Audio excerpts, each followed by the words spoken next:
screen up.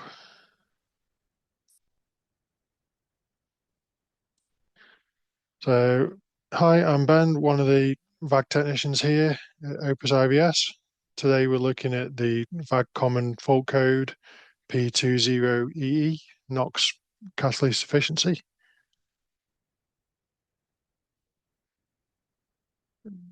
Through the next 17 slides, we're going to cover the reductant system layout and operation, diagnostic processes, carrying out repairs, common faults and procedures.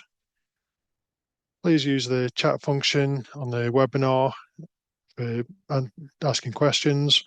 One of our colleagues will answer them, or we can go through them at the end in the Q&A section. So today we're going to look at the most common AdBlue system fault code. But first of all, a brief overview of how the AdBlue system works, as fully understanding the system is important when diagnosing. Selective catalyst reductant, or SCR, is the term for exhaust gas after-treatment system. It serves to reduce the nitrogen oxide content in the exhaust gas.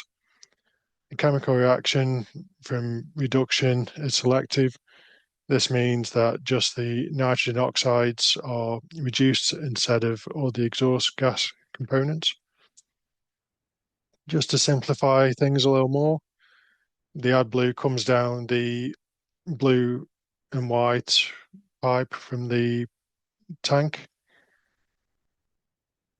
to the injector, where it turns the gas into jets of fluid in the exhaust stream. It then hits the mixer plate, where it changes from jets into a mist and mixes with the exhaust gas. So when it goes through the cat, it then reduces the NOx content in the exhaust gas. This leaves us with the AdBlue tank, which contains the AdBlue itself, the AdBlue pump, level sensor, heater, and temp sensor. We will start with the pump, and then we'll look at the NOx sensors and injector, of which we'll discuss a little more detail shortly. So guys, we now have an understanding of the system and its layout, so we can dive into the fault code we're looking at today, which is P20EE. This fault code means that the reductant efficiency is too low. I'll briefly summarize the steps that you need to go through and then dive into them a little bit more detail. Once you have the fault code, you'll then need to check the vehicle has not been to another workshop, and check for technical service bulletins, or TPIs. Next, check the quality of the AdBlue using a refractometer. Then check the AdBlue live data readings to ensure the correct and for the level and pressure. Next, you'll check the AdBlue system is operating correctly. And finally, you need to test the repair so everything's working correctly. Checking with the customer whether the vehicle has been to another workshop is important, as you need to know if any work has already been done, and whether the AdBlue system has been mapped out. You should be asking the customer open-ended questions to understand the situation. To help remind you what questions to ask, you can use the phrase 5 bums on a goalpost, which are what, when, where, who, why, and how. Here are some examples of the questions to ask. The 5 Ws should be used whenever booking in a diagnostic job, as this will give us a better understanding of how it occurred. Is there a problem with the car, and can it be replicated? Or do we need to educate the driver more? Once this information has been established and the fault code has been checked in the memory, you should also check for known issues and TPIs, either by contacting us or going on to Irwin. AdBlue level sensors, there's two versions. First one is not as common, thankfully, as it shares the same issues with that you will have seen on other manufacturers like the French PSA and JLR vehicles. And this is the ultrasonic type, which bounces a signal off the surface of the AdBlue. This type requires a air gap, otherwise there's no room for the signal to bounce off the surface in order to detect the level. This means in practice you'll need to ensure that the tank has not been overfilled. The second one shown here uses set resistors, which the level reaches different points. The resistance value changes and informs the evaluation unit of the AdBlue level. Most VAG Group models use this type, so to avoid the issues that other brands have with overfilling when using the ultrasonic type. The next step is to check the quality of the AdBlue. To do this, take a sample of the fluid, ideally from the tank, using a fractometer to test it. The strength should be 32.5%. If it's lower than this, then this indicates poor quality AdBlue. If you don't have one of these in your workshop, then they can be picked up for as little as £30 and should be used for AdBlue efficiency fault codes. Seen recently, we had a case where we had this code and it turned out that the customer had filled the tank with screen wash. The next step is to check the live data of the NOx sensors and the system pressure. For the NOx, it's important to check the readings from the vehicle's own sensors and also check via an exhaust gas analyzer, such as the Kane EGA1, to establish whether the sensors are reading accurately. The Kane EGA1 is a good choice as it measures NOx, whereas most gas analyzers don't.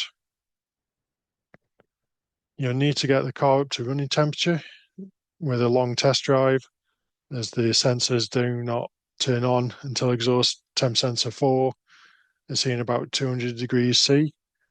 And so before that, the sensor will give a default reading of about 65,000 ppm. Some cars may only have one sensor, and it can be before or after the CAT. These ones will be working out the values with the calculation in the ECU. Some of the cars also don't have a NOx sensor, and these will be calculating from the readings getting from the lambda sensor. The new Crafter has 3 NOx sensors and 2 AdBlue injectors. They're a little bit more complicated. On cars with 2 NOx sensors, you can see the sensors are reading before and after the CAT. The after sensors should be reading less than what the sensor before is reading. The values the NOx sensors can read are different depending on the engine and manufacturer. It doesn't list what these should be, but roughly the ppm before the CAT is about 1 to 200 ppm, and after the CAT is roughly 30 to 50 less than what sensor 1 is reading. Sensor 1 reading less than sensor 2 is normally that one of the sensors is not reading correct, but it could also be that the CAT has failed and is not removing the NOx. But we don't really see issues with CATs apart from on Chiron and Alhambra. Also, the sensor cannot work out the difference between NOx and ammonia. So the AdBlue has been injected. There can be an increase in NOx ppm reading after the CAT while the AdBlue is still in the system. Here's a table showing some rough outline values of what you can see when looking at the live data for the NOx sensors. You don't need to make a note of this, as this webinar will be on our site and YouTube page, so you can pull it up at any time. To test the system pressure, attach a pressure gauge and line in the system and operate the pump with the computer to see what pressure you have in the system, and then compare the results to what the live data shows. and it should be roughly 5 to 6 bar. When the pump isn't running, the pressure in the reductant line is 0 bar, and the reductant pipe should be empty when not operated, as the pump will remove the AdBlue from the pipe when not required. The next step is to check the system is operating correctly. Pump activation has already been checked in the previous step, so checking the system pressure. So now you need to do a dosage test on the injector. To do this, you need the injector out of the exhaust, put into a jug so you can measure how much fluid passes. The amount can depend on the system fitted. Again, the value is not put out by VW. You also check that there is good strong spray from the injector, which normally looks like strong jets from the nozzle. It should not give a mist, as this could indicate a potential blockage in the injector. Make sure there's no leaks from the pipes or the injector, and that there's no build-up and blockage on the nozzle. In a lot of cases, you will fix the fault in the memory, and will be a countdown on the dash with no faults logged. This will then need about a 50-mile drive with a lot of overrun driving cycles, so the car gets up to running temperature and operates the system. If the car is happy and the system is now working correctly, it should then turn the countdown off. If the car sees the system is still not working correctly, it should generate another fault code, and the countdown will continue going down. In some rare cases, you don't get a code and the countdown is still on. If this happens, you need to go back and recheck the system again.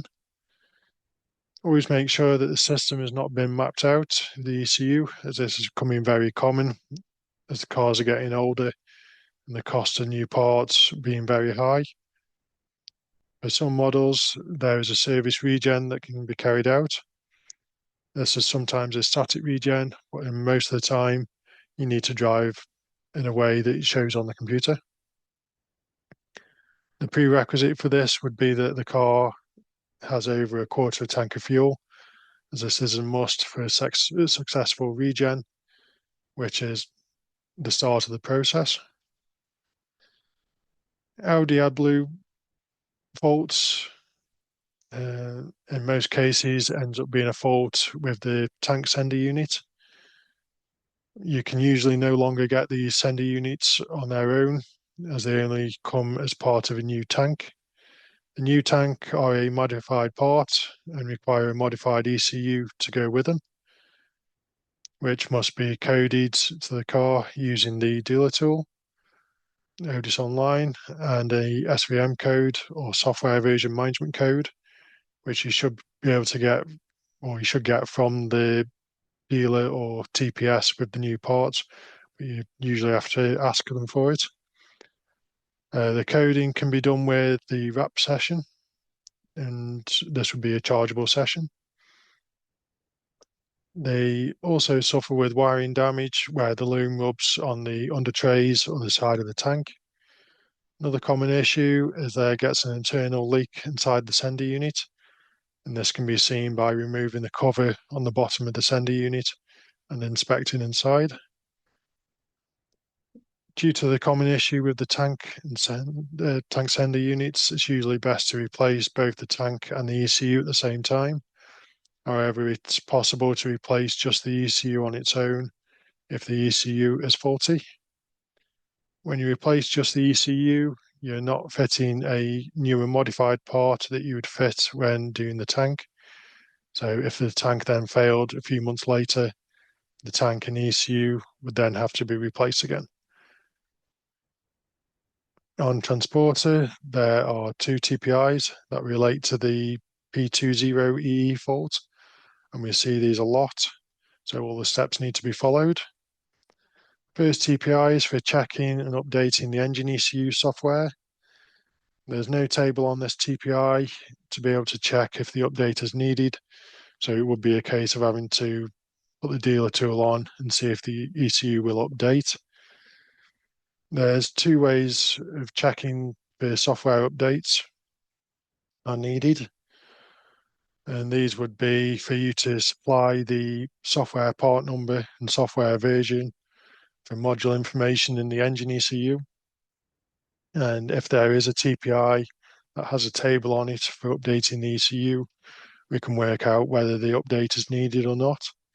Or the other way would be to put the dealer tool on with a wrap session and see if we can update the ECU. The second TPI is for when the ECU has been updated and the fault code comes back. Sometimes you also get other related codes that would indicate checks are needed on the system, like EGR faults or glow plug 3 pressure sensor faults. This TPI has a list of steps to follow, which are checking the SCR system is working correctly with good fluid, as listed before, fluid quality, pressure, pump activation, injector flow. Carry out the service regen and then reset the SCR error message in the dash with the test plan. This needs to be done with the computer. Then check the EGR valve and cooler for soot and carbon buildup and flush or replace as needed. And also replace under 3 glow plug, the one with the pressure sensor. Then reset the alert values in the engine ECU and go for a long drive, about 30 to 50 miles, with a lot of overrun cycles to relearn the values. So guys, just to recap on how this information would be put into practice in your workshop, I've created this job card. Here Mrs. Pack has come in with a 2017 Audi A4 with AdBlue warning countdown on the instrument cluster. Where do we start? Question the customer. What do we ask? The 5 W's. What, where, when, who, and why. Confirm customer's complaint, AdBlue warning and countdown on the dash.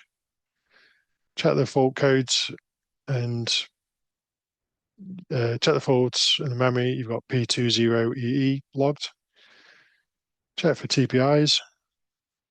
Check the system and found a faulty part, then replace the parts with a new. Clear the code, carry out a system test and road test, confirm fault is fixed and nothing has come back. Do we have any questions at this point?